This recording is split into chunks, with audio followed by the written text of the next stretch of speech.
When I first got to Bali, my husband and I weren't really in love with it the way everyone else was, because I think where we lived in Thailand, it was much more remote. There weren't as many foreigners. And so we just felt like we were really getting to experience Thailand in an authentic way.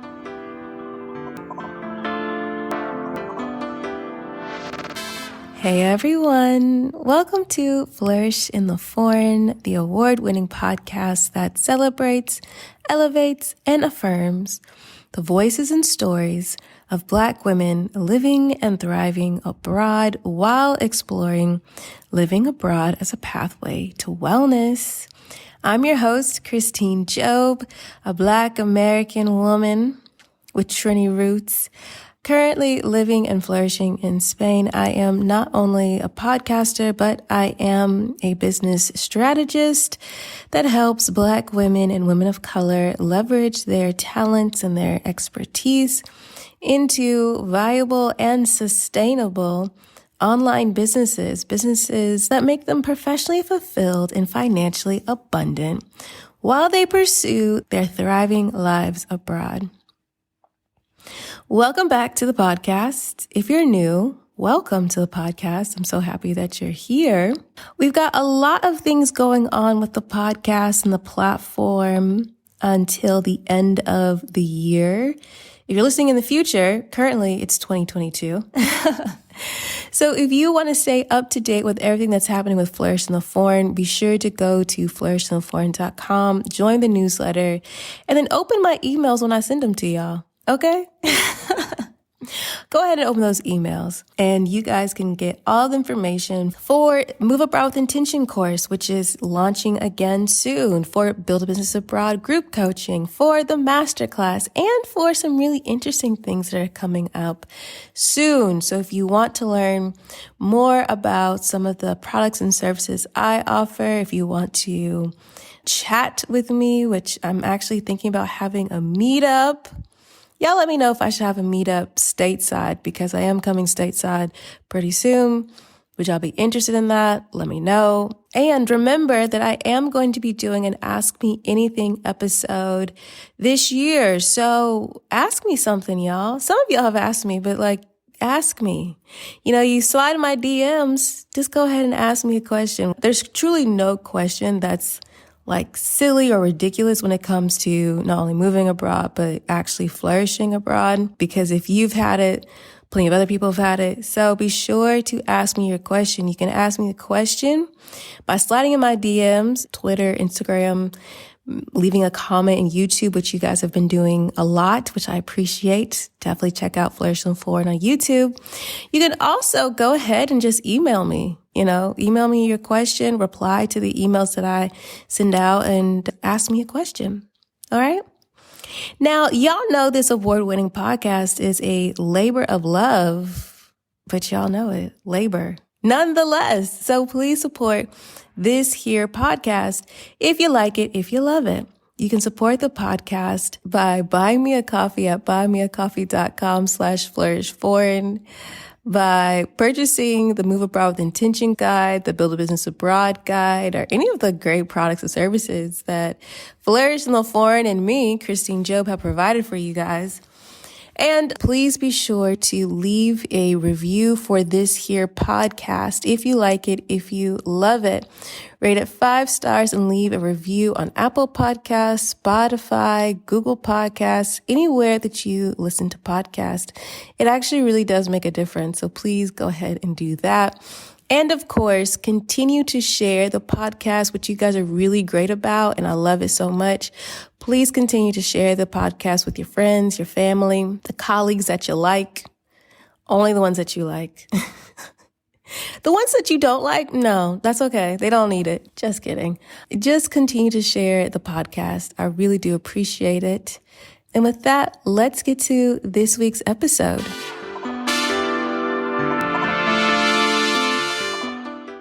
So today's episode is super different. Today is a podcast swap episode. Yay! Yeah, you know what it is here at Flourish and Foreign. I love and support Black women. That's my jam. That's what I'm all about. I'm all about the elevation and celebration of Black women. And today I'm bringing you an episode from a podcast by a Black woman. Today's episode is from Blaxit Global, which is created, produced, and hosted by Krishan Wright. And I've actually been a guest on her podcast. So definitely check it out after you listen to this episode. You can listen to my episode. You can listen to all of her other wonderful episodes. So let me tell you a little bit about Blaxit Global. So Blaxit Global is a podcast that features inspiring conversations with trailblazing Black expats who, out of fear or frustration, left their country of origin to live out their wildest dreams abroad. The podcast also chronicles the journey of Krishan as she prepares to make her Blaxit from the United States. And so the episode that y'all will be hearing today features Krishan's guest, Esther Melanzi. And Esther is an author and writing coach. She is based in Bali, Indonesia. She grew up in North Carolina, and she took her first international trip when she traveled to South Africa to meet some of her family for the first time. She's also traveled and lived in Thailand with her sister, and it's actually where she ultimately met her husband. In this episode, Esther really discusses how Bali has influenced her writing, her wellness practices, along with her entrepreneurial pursuits. I think you guys are really going to enjoy this lovely episode of Blaxit Global featuring Esther Melanzi. And so I'm going to let Krishan tell you all about it.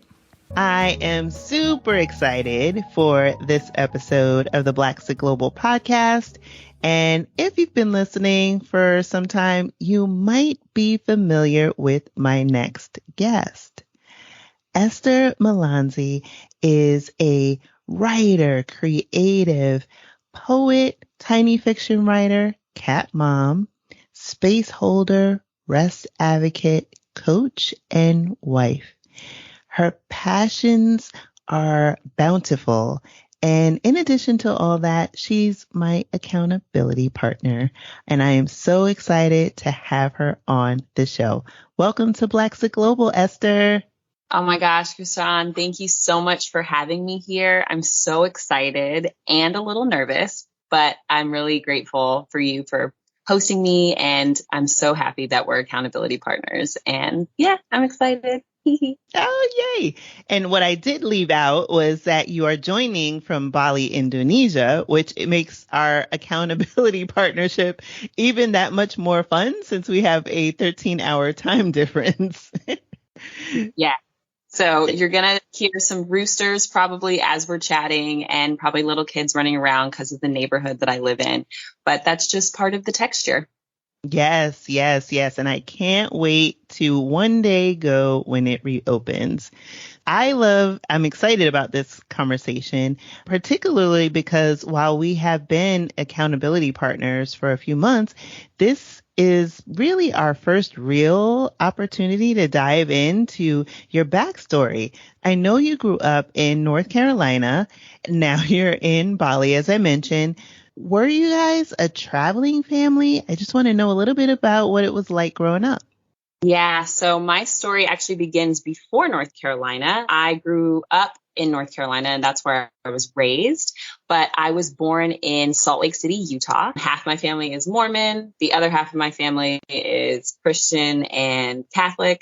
Yeah, I was born in Utah, and then my mom got remarried, and my stepdad, he took us to Virginia and DC and North Carolina because he was a Marine. And we settled in North Carolina when I was about 5 years old. So I lived in a bunch of places before I even started kindergarten. And then as I was growing up, I learned about my grandparents, and they were all educators, and they all lived abroad. They did their Fulbrights in places like Nigeria. They lived in Yemen, France, Egypt, and actually that is where my mom and my stepdad met. they were high school sweethearts in Egypt. And then because back in the 80s, they didn't have the technology that we do. So we're talking, you're in America and I'm in Indonesia. They didn't have that technology and that access. So they ended up breaking up while they were in high school. And my mom got married to my biological father, who's South African. And then they were married for about 3 years before my mom got remarried to my stepdad, who they were third culture kids. They lived abroad. And so growing up was super interesting because they were always sharing their experiences through the lens of someone who's grown up somewhere else outside of America. So even though both of my parents were American, we grew up with this really big sense of culture and awareness about, other things that were going on around the world. And then through the lens from my grandparents, we learned about, international education. So they were huge influences on me. And it's part of the reason why I became an international educator. And so I went to the University of North Carolina at Greensboro in undergrad, and I had the focus of political science because I wanted to be an international refugee lawyer. And then, graduating from college, I moved to DC and then was really like, okay, the political world is hard. Being a lawyer would be really difficult.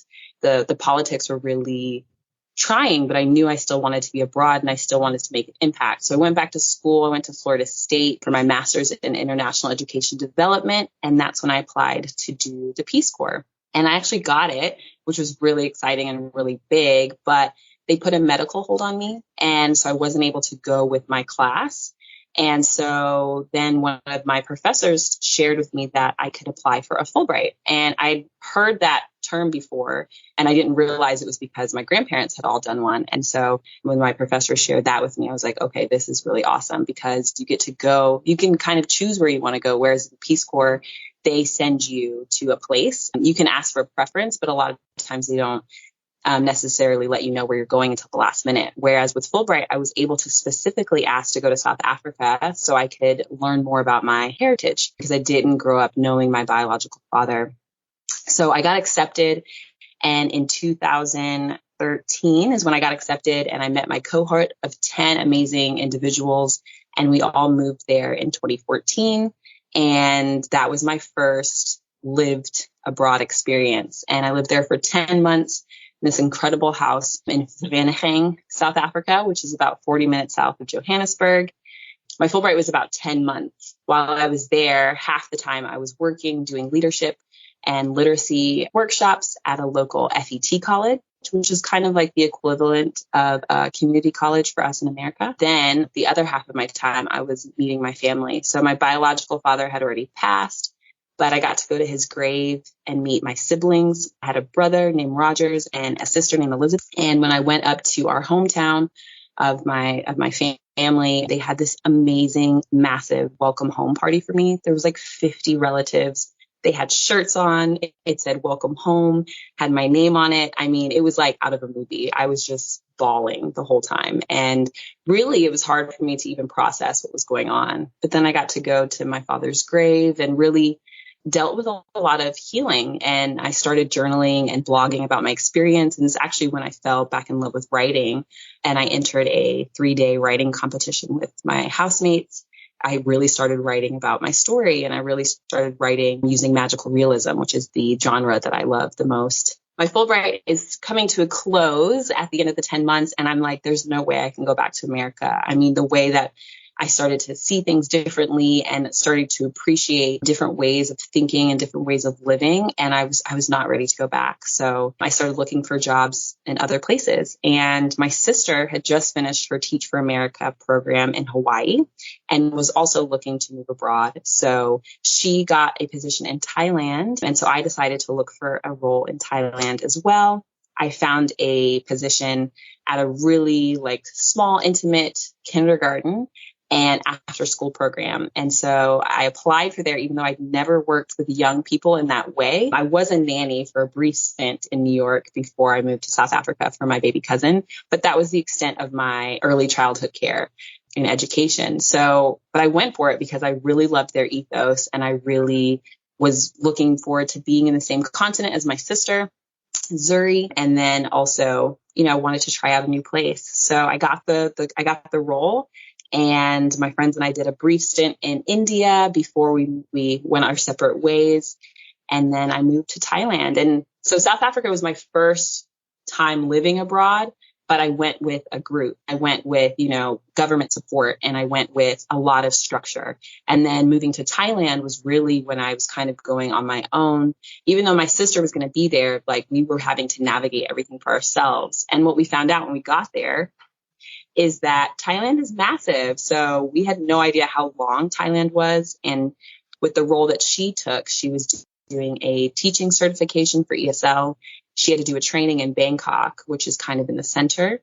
And then they were going to place her. Whereas I found a school specifically where I already knew where I was going to be teaching. And it was in the south of Thailand, about 3 hours from Phuket. We found out that she got a role in the north of Thailand, which is right on the border of Laos. And it was about a 20-hour drive to get to each other. So, and in terms of flights, it was 2 one-hour flights to get to each other. So we ended up seeing each other probably like once every 2 months. But it was still really nice to be able to be on the same time zone, to be able to share different experiences about learning the language and the food and the education system over there. It was a really great bonding experience for us in our adulthood. That is also where I met my husband. So I'd been living in Thailand for maybe 6 months, and one of my friends, he was from Canada, and he told me, like, listen, you have to meet this guy from Fayetteville, North Carolina. He's got a fro. He's really cool. He's really chill. And you should have seen my face. I was just like, okay, so you want me to meet the only other Black person in like our towns? Because we lived in these really small towns. There was maybe about 80 expats in each town. There was this beach in between the two towns. So the two towns, I lived in Suratani, and Lo, my husband, he lived in Nakhon Si Thammarat, which is about 2 hours away. There was a little in between beach town where all of the expats would go and hang out at this reggae bar called Jambe. Yeah, my friend Maddie was just like, you got to meet this guy. And I was like, I'm okay. Like, I'm not trying to just meet somebody just because they're a person of color. Like, I love that, and that's awesome. But like, I feel like you're intentionally just trying to like match make us. And then we ended up meeting, and we hit it off right away. We bonded over anime and traveling and music and just all sorts of things, literature. And we both had a lot of the similar reasons why we wanted to leave America and similar reasons why we wanted to leave North Carolina. Developed a really strong friendship. I pursued him romantically, and the rest is kind of history. We ended up getting married there on the same beach where we met a few years later. But yeah. No, I'm loving the story arc. I mean, everything from you exploring and getting to know and reconnect with your family members in South Africa, and what a revelation and the emotional toll and journey that was, and being able to get some level of resolution with your father's passing and reconnecting with your family members, to going to Thailand and going with your sister, but then having 20 hours in between, but yet you still found a way to bridge the gap, bridge the divide, stay connected to each other, have and develop a sense of community, which ultimately led you to your husband, which I think is such a romantic story. Because at least for me, when I hear, your story, it is one where you clearly have blazed your own trail from the beginning. Each step along the path has led you to the right next move. Maybe it wasn't intentional, but as the story unfolds and comes together, you are right where you are meant to be. So that I just love hearing that part of the journey.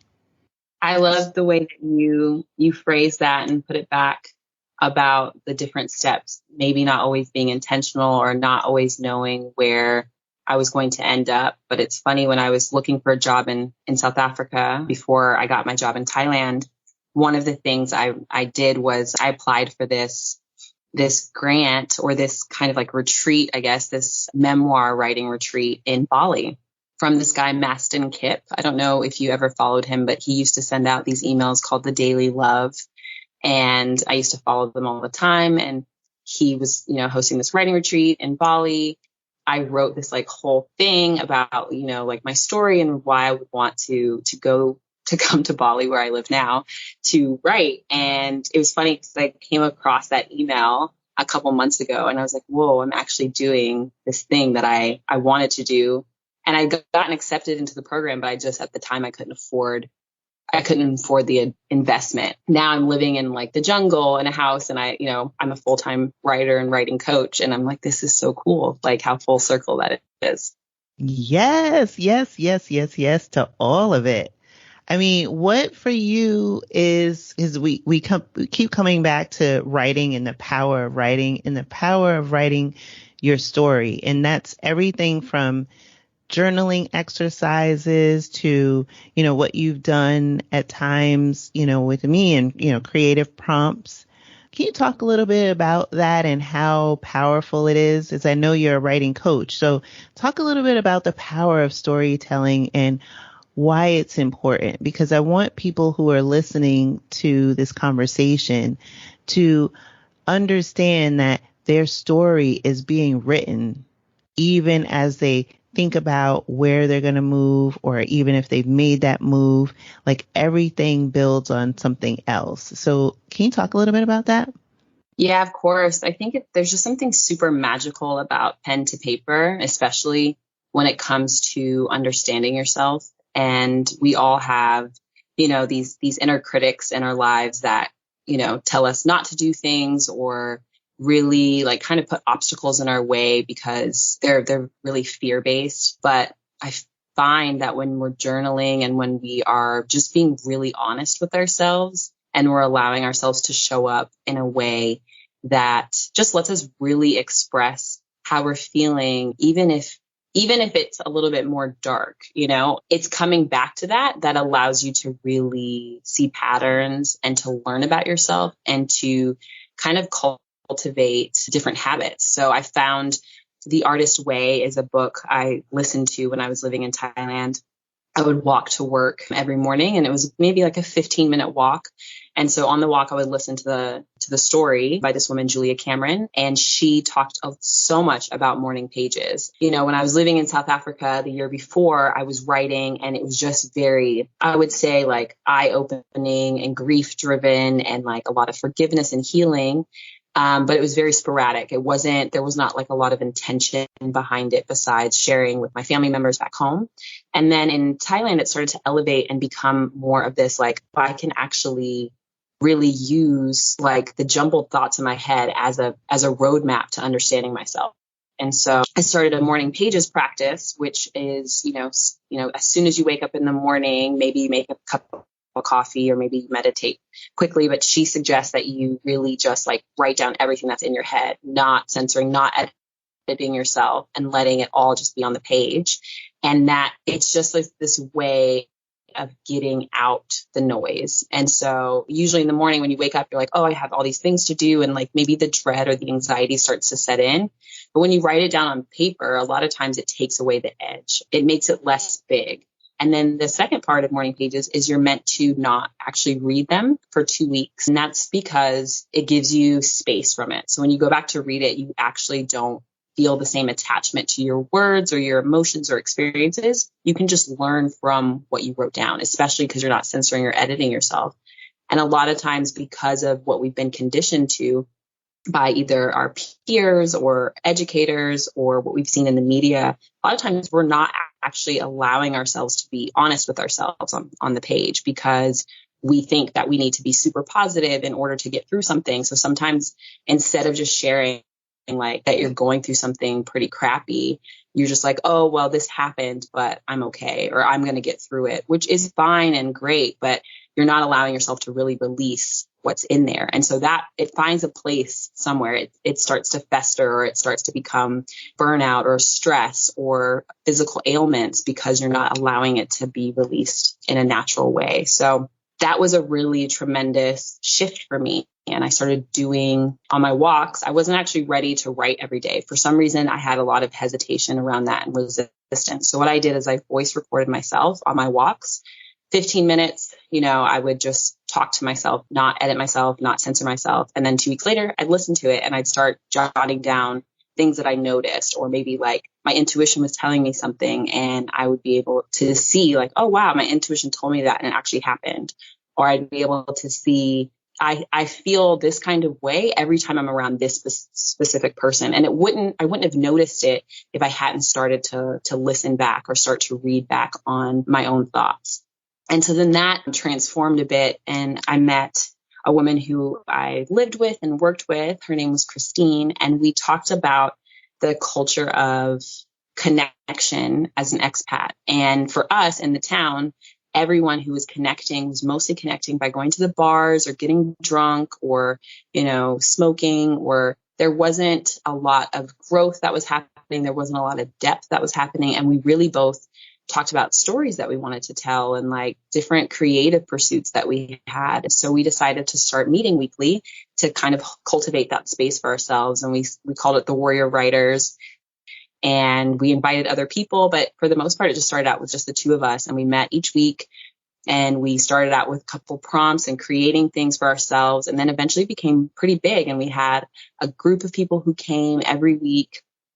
And then eventually we ended up doing 3 different writing retreats over the next couple of years, mostly for teachers. And it was just about, sharing your story, but then also the art of fiction and how fiction can actually help you relate to your life in a different way as well, because you can do different things. You can replay different scenes and see what would have happened if I had made this choice. And you can do that with your characters. So it was super fun and amazing. And then I went on to teaching writing in schools in Vietnam. And then now in Bali, I was teaching at the Green School for the last 3 years before this last year when I took off. And I was teaching a novel writing program with students. And, at the end of this last year, one of my students dropped off a book that she wrote in my class and published. And it's just like really awesome to be able to see the power it has even on young people. And now I'm coaching writers through writing their memoirs. I was just telling you before we got on the podcast piece is I was doing a coaching call with a woman who's writing her memoir. And it's just such a healing journey for her to be able to go back through the different lessons she's learned, through the different people she's interacted with, and just kind of how we are shaped by our environment and the people who are around us. And the writing process has been such a great way for her to go back in a safe way to release that.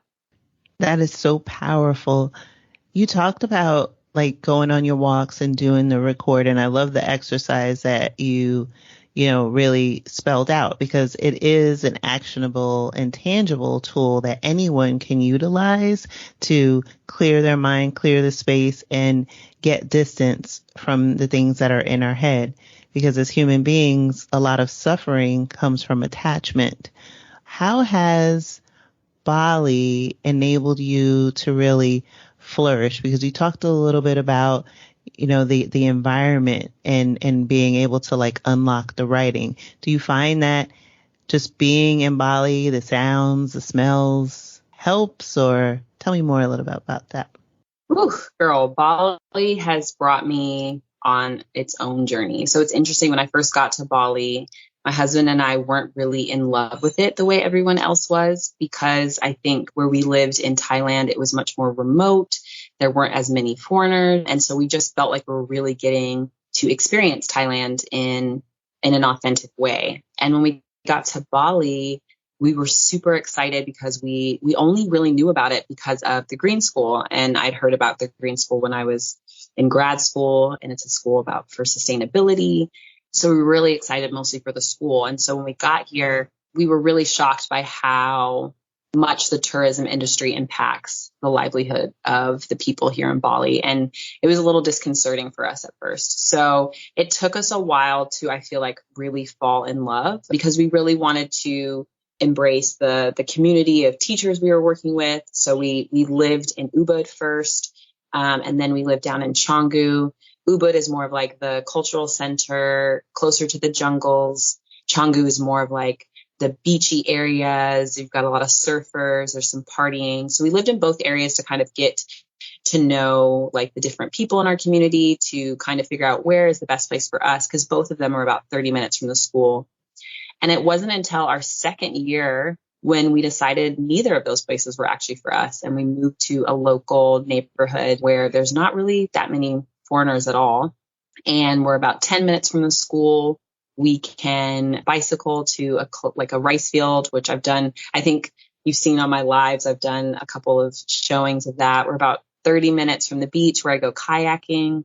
And I'm about 10 minutes from a local ashram where I practice yoga with a woman from Bali. I find that my needs for things are less now that I'm living in this area, and my ability to just allow myself to kind of luxuriate in sounds and senses is definitely heightened. When I was living down in Canggu, I feel there's ads everywhere in English, and there's name brand things everywhere. And it kind of puts you in this state of need and this state of, okay, well, what don't I have, or how can I look like this? Whereas here, I don't see any of that. I'm looking at palm trees and ylang ylang trees and the garden and the rice field. And it's just the sensory overload isn't there the way it is, at least the unnatural sensory overload. Whereas my senses are overloaded here, but in a really calming and natural way. That's beautiful, because it's funny, as I'm listening to you talk, I feel the same way, I guess, in some respects. When I think about going abroad and being in a community, I have an automatic aversion to being around expats. And what I hear from you is that you thrive and crave, I guess is probably the better word, authentic connection. And not that you can't have authentic connection with expats. That's not what I'm suggesting. But being able to be around the locals seems to be, a better fit, especially given all of the travel that you've done leading up to this. One thing that strikes me about you is that you are definitely, in my view, an empathic creative. When I was reading your bio, you talked about what we have all been encountering over this past year and a half, the pandemic. What struck me is you believe that the world is in a deep state of PTSD. Can you talk about and explain in your mind what that really means? And then also ways in which, in your opinion, we can start to heal. What was really striking to me during the beginning is just kind of watching the fear transmit from person to person. So we have the actual virus that's happening physically, and, we're tracking the data and we're seeing that, and, we're inundated with the news of that on media. But I think that when you zoom out and start to look at what was happening emotionally for people and mentally for people, is fear was becoming so permeated into our interactions with each other. I would call home, and instead of having a hey, how are you? Or hey, it's good to see you. Or just even doing the basic greetings, it would be, what are your numbers in Indonesia today? Or what are you going to do if a vaccine gets available? Or it's just everyone's cutting to these very intense lines of questioning. There's not a lot of space to not think about what's going on. In a lot of ways, it started to become, a norm to be afraid, a norm to assume the worst about someone else if they are not believing in the same thing that you believe. And a lot of division and divisiveness started to permeate conversations. As a space holder, as a coach, as an educator, one of the things that I learned early on in my training is that when you are defensive, or when you are on the offensive, really when you're starting a conversation, you're not going to get anywhere with someone if you don't have the intention to listen and hold space for the other person. So I felt like during this last year and a half, trust was broken with a lot of different relationships, regardless of what the past relationship had looked like.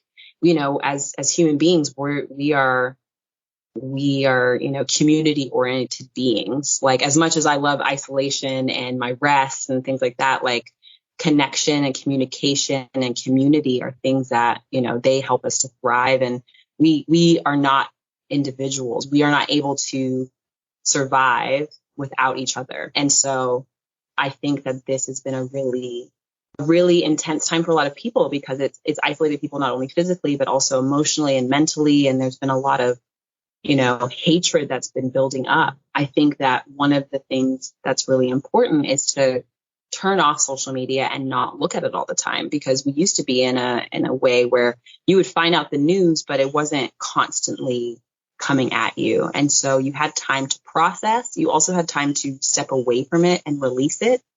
And now, if you want to, it can be a part of your background noise. You could have the radio on or the news on as you're cooking. You can be looking at, Instagram and see, when you scroll, the stats, if you're following all of those different types of accounts. And so it just brought to mind that we don't have a lot of mental health practices in place as individuals, as a society. So, and by that, I mean, like, we don't talk enough about like how we can create pauses for ourselves and how we can create boundaries for ourselves in the education, in the traditional education sense.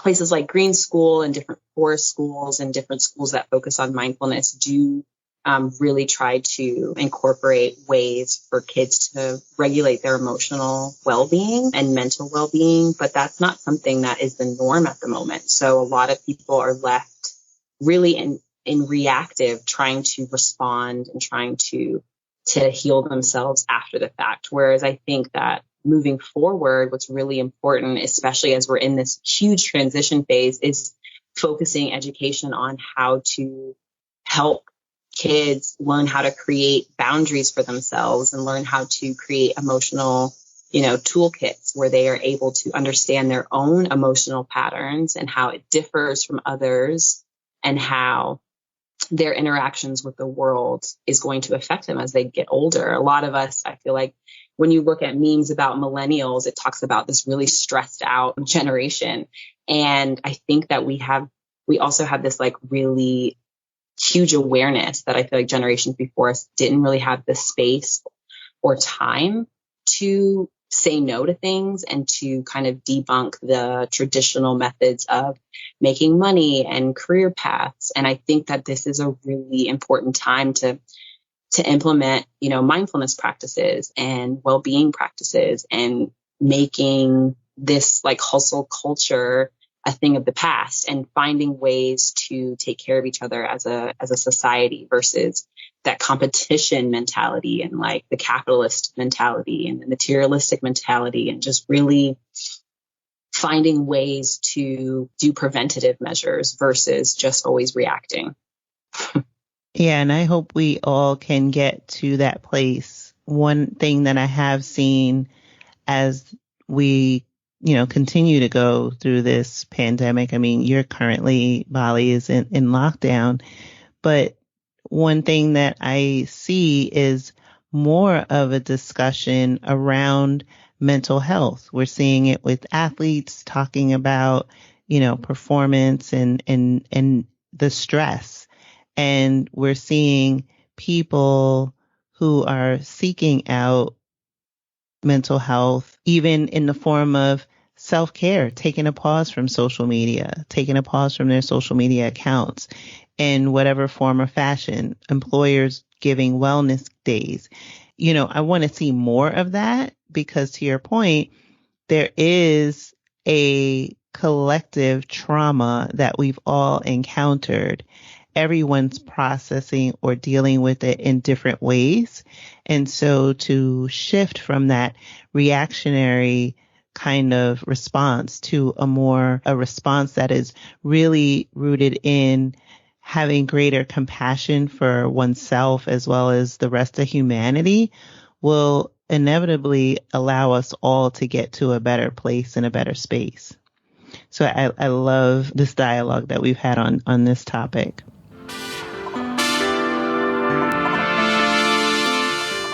Hey, I hope that you are enjoying this episode of Flourish in the Foreign. If building a business, if having your own business has been part of your vision of a life well lived for quite some time and you haven't been able to really make it happen, or perhaps you aren't as profitable as you'd like, or perhaps you're not sustainable like you would need to be to live abroad, I invite you to join my Build a Business Abroad group coaching program. You can learn more about me as a business strategist and more about the program at my professional website, ChristineJob.com. That's ChristineJob.com.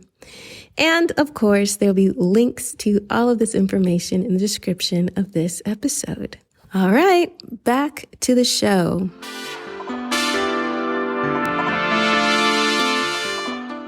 So I want to shift a little bit because I teased it in our intro. We're accountability partners in Tamika G's program, Project You. For those of you listening, know that Tamika was episode 20. You, as well as Tamika and Deirdre, who was episode 2 from season 1, we're part of a co-working house. I want to talk about this like next level in co-working and creativity because I want to understand and unpack, what that is like, because being able to be around a bunch of different creatives, and also not only just different creatives, but some of you are from different countries of origin, etc., different businesses.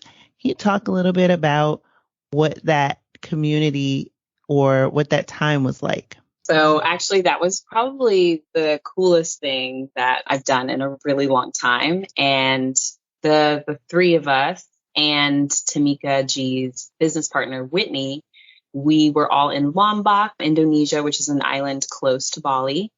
We were there in 2019 visiting our friends who'd opened up these beautiful domes called Makalele domes, and they were just opening it and wanted us to come and test it out. And so we all went and we just had the best time. And we just, we were just daydreaming in the pool about like what our lives were going to look like and like all the different things we wanted to do. And we were like, how cool would it be if, one day we were all like living together, or we come back, or so fast forward during the pandemic, and we're all in different places around the world.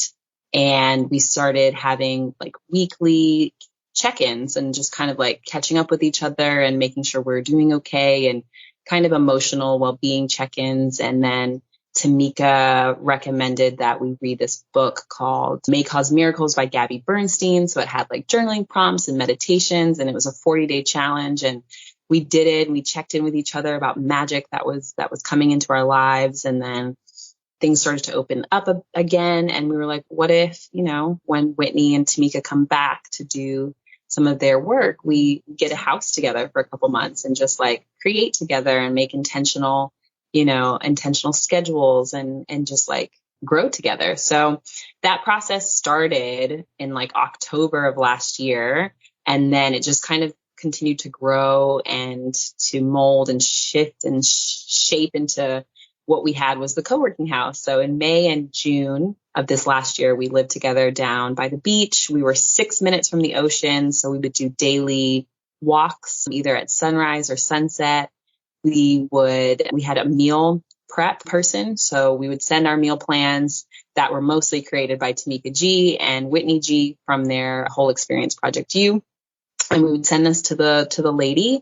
I mean, she pretty much started a business from after working with us. And so she would send the meals a few days later, all cooked and fresh ingredients and really healthy and nutritious and yummy. The fridge and freezer situation was hilarious, trying to figure out whose meals was what. But that was super nice to just take away that decision-making fatigue when it comes to food. I didn't realize for me growing up, when my mom, she was working multiple jobs and we, weren't always sure what we were going to be eating. And so I kind of took that trauma into adulthood, and I didn't really realize it until I had all my food for me for the whole week, and I didn't have to think about it. And making the decision or thinking about, where it was coming from was just, I didn't realize how nice that was. So my husband and I currently still follow that meal plan and have our meals prepped, and they come in on Sunday and we have it for the whole week. So that's amazing. And then we would do intention setting meetings once a week where we would set our goals. We would have our personal goals that we wanted to achieve, like around self-care and personal development. We would have our professional development goals that we would want to achieve. And then we would have our community time goals that we want to achieve. So we would suggest different things like paint nights or writing nights or learning about crypto or, going bowling or go axe throwing, trying out different restaurants in town. And we just really enjoyed creating together and learning together. And, Tamika taught me and Deidre how to flat twist our hair in a really short amount of time, which was really fun. And we called that time together deconditioning with the aunties. So it's like, you're deconditioning the hair, but you're also we're deconditioning, maybe some, limited beliefs that we'd had. And we were able to do that because we were mirrors for each other. When you're living in close proximity with people, it's a lot easier to see, where they're holding themselves back, or maybe they're not showing up for themselves and in their self-worth. And we had all created such a safe space that we could approach each other with those things and share and be like, hey, you said this was your intention, but I see you not showing up in this way. And what can we do to support you? And so it was super supportive. It was super nourishing. It was a little bit manic though, because we were all entrepreneurs and we all had like so many ideas and we're all so creative. So there was a couple times where when my husband would come, he would be like, okay, we'd have like a little bowl with little like challenges. So if anybody was talking about work past the time that we had designated, you have to pull out the challenge and, jump in the pool or do push-ups. And we were trying to kind of give ourselves like these boundaries, which sometimes we blurred and sometimes we didn't. So it was just really fun to be in that space with them. And even I've been home now for a couple of weeks, and I definitely took the first week to just really release, get back into kind of like a sustainable flow, to rest and to reflect.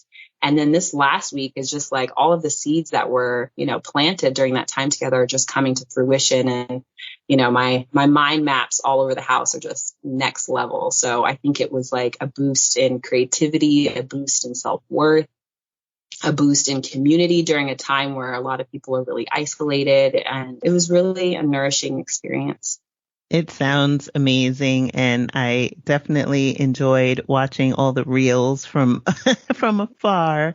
But it also, for me to hear, what it was like is just to talk about the power of collective creativity, right? And just being in different, entrepreneurial spaces, but having that ability to help one another thrive and expand really in different ways sounds just delightful. So I'm so glad you shared that with us, and also really just got a chance to kind of see what is up ahead. Speaking of like what's up ahead for you? Because I when we got on to our conversation, I was talking to you about a recent post that you shared. So you want to talk a little bit about that and something that you have for our listeners? I'm a writer, as you shared in my bio at the beginning, but I'm also a writing coach. And so I really, I took a year off of teaching. I took a sabbatical. I'm doing air quotes because I was really burnt out and I really needed some time to decompress. In that time off, I developed a writing coaching business, and it's become really, really beautiful, and it's been growing really organically, which has been really nice. And so I have a Unlocking Creativity creative writing membership. So we meet weekly to do creative writing together. And then monthly, I lead a masterclass that really helps to refine, revise, expand stories that the creatives and the writers create throughout the month. So that's something I have, and our next intake of members is happening over the next couple of weeks. So we'll start back up in August.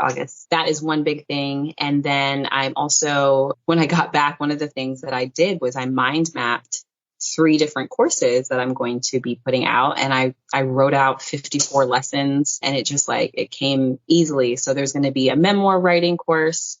There's going to be a tiny fiction or tiny universes course where it talks about the art of short stories and the art of flash fiction, which is super fun. And then the one I think is my really close to my heart is the healing through journaling course, which will look at how you grow through grief and gratitude.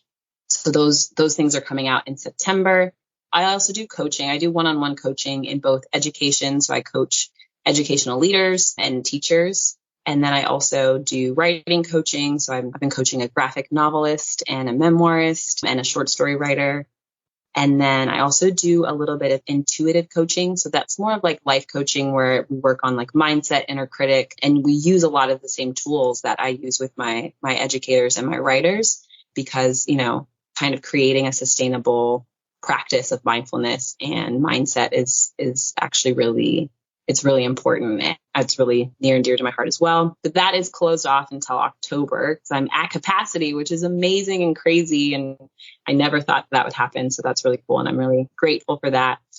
And then I have a 28-day writing challenge that people can take if they're interested. And that's just creative writing prompts come to your email each day. For all the listeners, I have a really awesome daily reflection tool for you to use. Maybe you're not a journaler yet.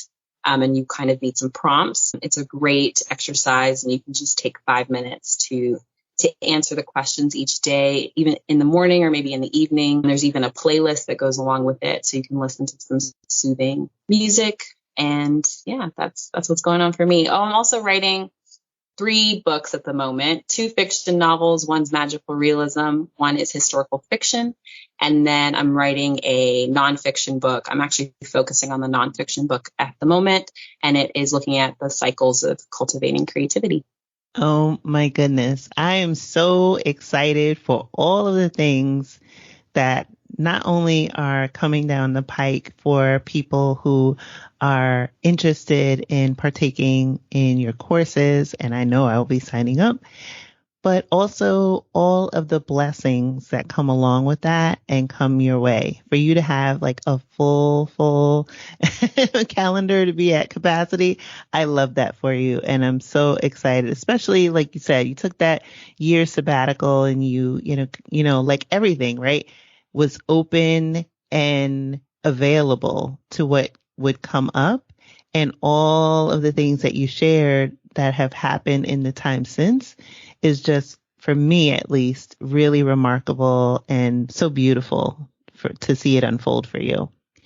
In closing, Esther, I want to ask, what along this journey thus far has been your biggest triumph and your biggest challenge?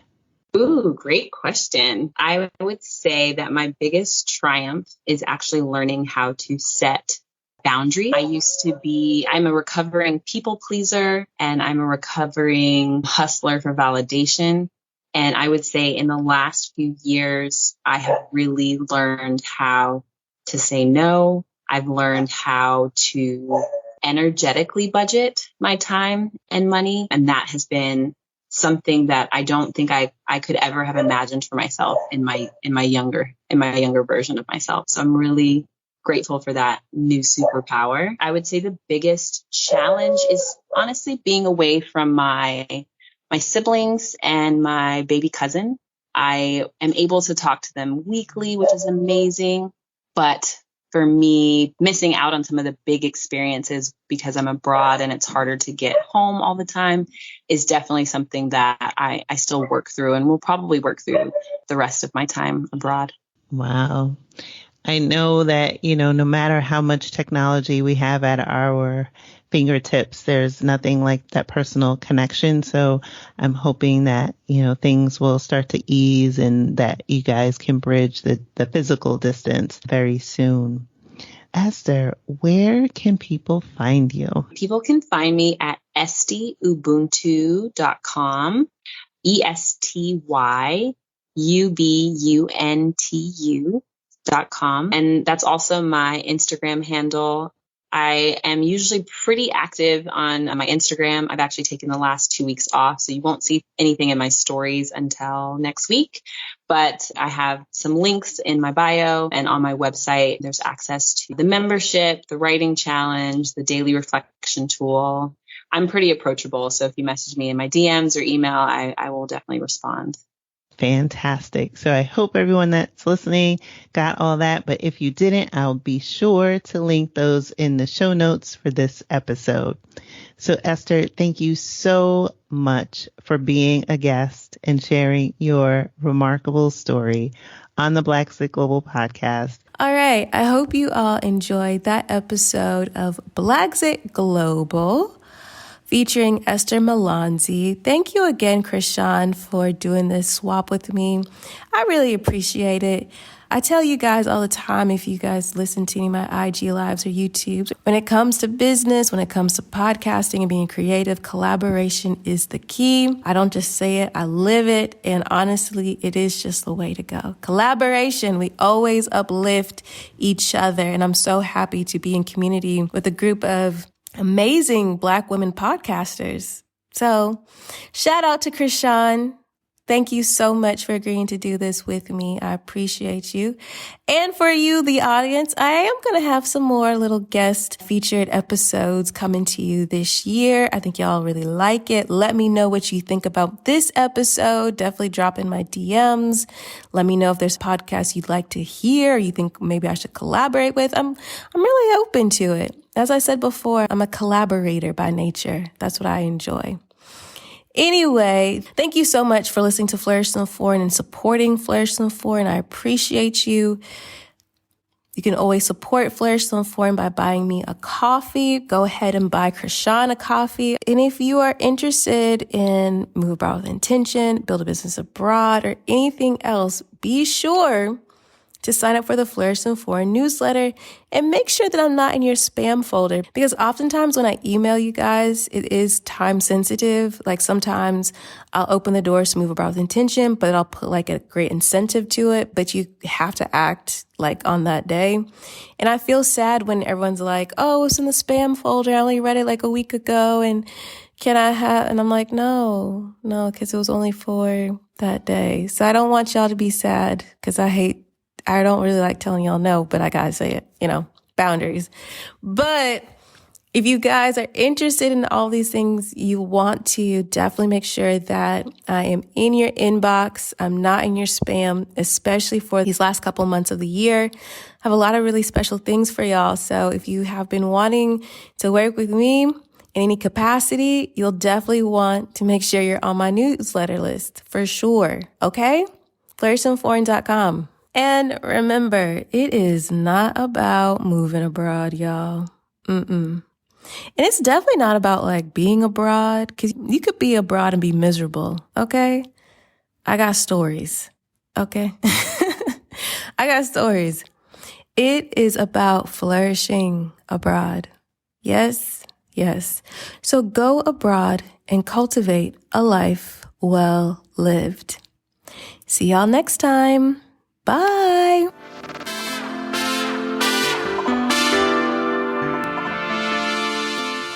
On the next episode of Flourish in the Foreign. My surgery was very, very easy. All I had to do was go to a doctor, or I just went to an emergency room with my issue, and they were like, okay, you need this surgery. Okay, we're going to do it on this day.